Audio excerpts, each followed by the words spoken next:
Given it's the beginning of the year, most of you probably got Quest 3s or Quest 3S's over Christmas, and most of you watching this video don't like long intros, so I'm just going to get straight into it. This is how to increase Oculus Pcvr performance. I promise you're going to want to stay till the end of the video because all of these tips have helped me in one way or another, and I promise they'll help you out too.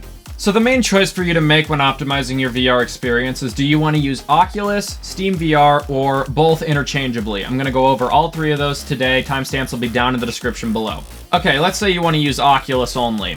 What we're going to do is we're going to open up the MetaQuest Link app. By the way, I have made it so Oculus runs as an administrator because I've noticed some compatibility issues. I use After Effects for motion graphics, and when I open up After Effects, Oculus opens, and then when I try to close Oculus, After Effects closes. So to change that, I just have Oculus opening as an administrator. This might not have that much of a performance boost, but I have noticed it to fix compatibility issues with certain apps. So if you want to do that, right-click the shortcut, Properties, go to the Compatibility tab, and then click Run this program as an administrator. Anyways, I'm going to open up the Oculus app now. First thing I'm going to do is I'm going to go to Settings, General, and right here where I see OpenXR Runtime, I'm going to click Set MetaQuest Link as Active, or as it should say. What this will do is it'll set Oculus as the default OpenXR Runtime on your computer. What this means is basically you're telling your computer, hey, I want to use Oculus for my games. If the button is grayed out, as it is here, that means that it's already set as the default OpenXR Runtime and you don't need to do anything. However, you might see that it's set as SteamVR right here. You can just click Set MetaQuest Link as Active, and you should be good to go. So let's say you have a VR game on Steam that you'd like to play through Oculus. What you want to do is you want to find that game, right-click it in Steam, Properties, under General, look for Launch Options, and then in this text box you want to put -vrmode space Oculus with a capital O. What this will do is tell the game, hey, we want to run the game through Oculus, we don't want to run it through SteamVR. The number one reason for performance issues that I've seen online is because Oculus and SteamVR are layered on top of each other and causing performance issues. This will stop that. Do note that not all games support this, and some games, like older games, will have to be ran through SteamVR. But you don't want to have to run Oculus and SteamVR at the same time to play some games, so what if we can just bypass Oculus altogether? Now, while we can't bypass the Oculus app, we can bypass the Oculus Dashboard, which is what causes most lag. In the description below, you'll be led to a project called Oculus Killer by Bnui Solutions, love that name. And what this will do is bypass the Oculus Dashboard and go straight into SteamVR. I cannot tell you how much this has improved my performance, and I highly recommend it. So, from the link in the description below, you'll probably be led to this page. Go ahead and download the oculusdash.exe. In your web browser, you may get a pop-up that says that this isn't commonly downloaded, and you should make sure that you know what you're doing before you download it. This is a good practice to follow, however, I can assure you that this file is perfectly safe. If you're on Microsoft Edge, you can click the three dots, click Keep, then click Show More, Keep Anyway. If you don't trust it, don't worry, that's what GitHub is for. All of the code is open source and for you to peek your head in and see what it's doing. Now that you've downloaded Oculus Killer, you can see I have the file on my desktop right here. We're going to need to get into the Oculus install location. This is pretty easy to do. What you need to do is just find the shortcut on your desktop, or if you don't know where it is, you can just search for MetaQuest Link in your search bar. Right-click, open file location. Okay, here's the shortcut. Go to Properties, and then click Open File Location. If you're still having troubles finding the install location for Oculus, the default is in your C drive, in Program Files, Oculus. Okay, so now we should be in Oculus, Support, Oculus Client. We're gonna go up a folder to Support, and then go to Oculus, Dash, okay. And then open the Dash folder, Bin, and the files for the Oculus Dashboard should be right here. If your files look like this, where you just see Oculus Dash, what you need to do is you need to go to View, File Name Extensions. This is for Windows 10. I'm not sure how to do it on Windows 11. I do apologize for that, but it should be easy. Just look up how to enable file name extensions for Windows 11. You should now see a file that's called oculusdash.exe. I'm going to right-click it and then click Rename. You do need to be an administrator on your computer to do this, so if you're not, go get your mom's permission. Okay, now that we're renaming the file, I'm going to go to the very end after the .exe and then put .bak for backup. Press enter and you'll be greeted with this. If you change a file name extension, the file may become unusable. Are you sure you want to change it? Go ahead and click yes. Drag and drop the Oculus Killer executable in, click continue, and There you go. Now, every time that you open Oculus and connect with your headset, SteamVR should immediately open. If you want to use the Oculus Dashboard again for Oculus-specific games, you'll need to rename this to oculus.exe.bak2, and then press continue, and then name the other one back to the .exe, and then press continue. And that's just so much of a hassle. Nobody wants to do it. So I've created a tool called Oculus Dashboard Switcher. The link will be down in the description. That just quickly, you open it up and it changes the file names around, and you can swap to the Oculus Dashboard effortlessly. This will be the page you're greeted with when you click the link in the description. You just want to click Oculus Dashboard Switcher.exe. Again, you're going to get a warning that it isn't commonly downloaded, but again, 3 dots, keep, show more, keep anyway, if you're on Microsoft Edge. Again, if you don't trust it, you can always go into the code and make sure that it's doing what you'd expect it to and that it's not a virus. To use Oculus Dashboard Switcher, it's very easy. You just need to open it, but you need to make sure that the files are called oculus-.exe and oculus-exe.bak. The program will look for these two file names specifically, and it'll swap them when you open the program. Now, when you open Oculus Dashboard Switcher for the first time, you might see a pop-up that says Windows Defender Smart Screen prevented the app from opening. Again, it's not a virus, I can assure you. All the code is available on GitHub, and you can even build it yourself if you really want, if you know how to do that. But if you want to run the app, just click More Info and then click Run Anyway. Oculus Dashboard Switcher needs elevated permissions on your machine so it can rename files in protected locations. Obviously, the Oculus install location is a protected location.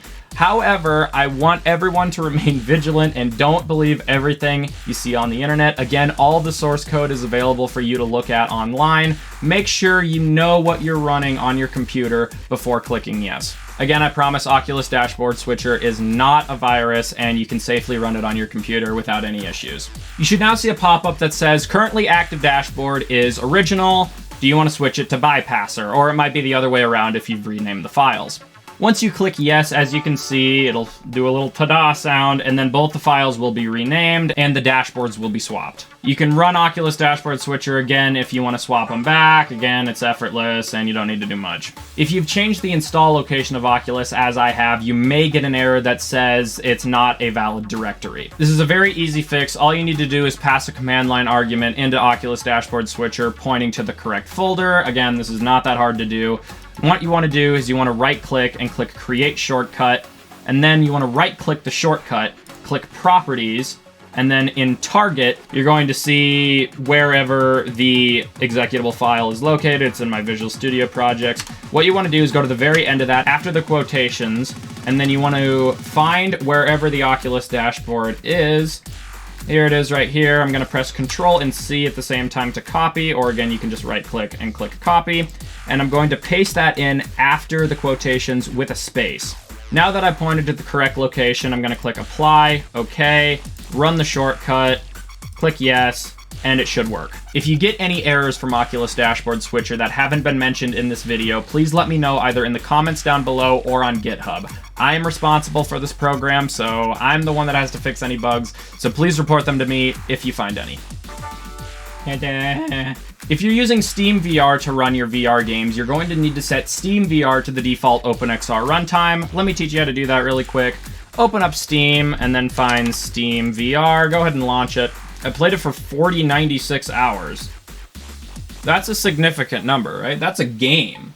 Once you've opened SteamVR, you want to press the hamburger menu, as it's called, right here, and then go to Settings. Once you're in your settings, click OpenXR, and then you're going to see a button that says Set SteamVR as OpenXR Runtime. Go ahead and click that. You're going to get a UAC prompt. Go ahead and click Yes, and SteamVR will now be set to the default OpenXR Runtime. Obviously, you're not going to see the button if it's already set. You can see that SteamVR is already set because I set it 3 seconds ago. But you want to make sure that SteamVR is set as the default OpenXR runtime if you're using SteamVR. Personally, I recommend using SteamVR for as much as you can because it's the most supported and most compatible OpenXR, whatever you can call it, there is. Oculus, I've had so many problems with, and I just don't recommend using it if you don't have to. Okay, so currently we're set up to use SteamVR. I'm going to open up Oculus Dashboard Switcher to swap back to Oculus, and then I'm going to open Oculus, and then I'm going to set it as the default OpenXR runtime. Great, now I'm using Oculus again. Now what I want to talk about is a general should work for everything tip. That is to use AirLink if you can. The official Oculus Link cable that Oculus sells, I have, and it has been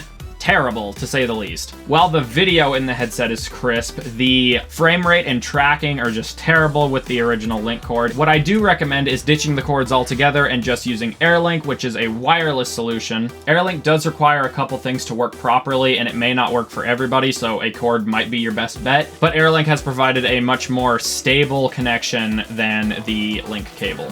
If you want to use AirLink, I recommend a router that has a 2.4 and a 5 gigahertz band, and that your headset is the only device connected on the 5 gigahertz band. Try to have as little devices as possible on the 5 gigahertz band because other devices will take up the bandwidth and cause lag. For your computer, I highly recommend hooking it up directly to your router with an Ethernet cable, but if you can't, again, use the 5 gigahertz band. The only downside to AirLink is that if you have a lot of motion or a bunch of particles on screen at one time, you may notice compression artifacts. However, I've noticed it does not affect the overall performance of the VR rather than just make the video a little blocky. If that demotivates you from using AirLink though, I've been using AirLink and the compression artifacts are not noticeable unless there's a lot going on screen at a time. And if there is, it's not that big of an issue for me. So definitely try it before ruling out AirLink altogether. For those of you on mid to low end systems, you may need to resort to lowering the resolution in the headset itself. You can do this by going to the Devices tab in the Oculus app, clicking on your device, going down to Graphics Preferences, uncheck Automatic, and then drop it down to, let's say, 0.9.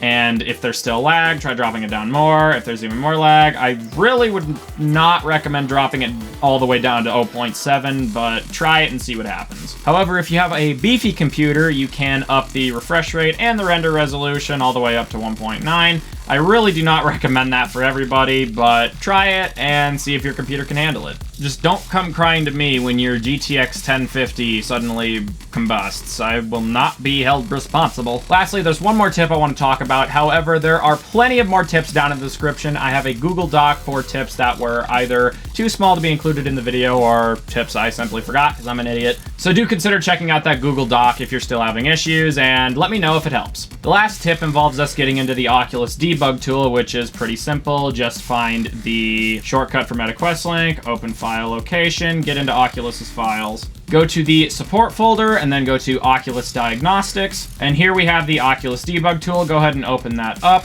Now, I know there's a lot of settings in here, but don't be overwhelmed. We just want to change one, and that is the encode bitrate under Oculus Link. Go ahead and set that to 0. You shouldn't need to mess with any other settings in the debug tool. Once you've set it to 0, go ahead and close it. I would recommend opening the debug tool again after you've closed it just to make sure that it's saved, because sometimes it doesn't. So just open it up, make sure that it's saved. If it did, go ahead and close it. Alright, so that's all the tips that I have to increase your Oculus Pcvr performance. If these tips helped, please leave a like and consider subscribing.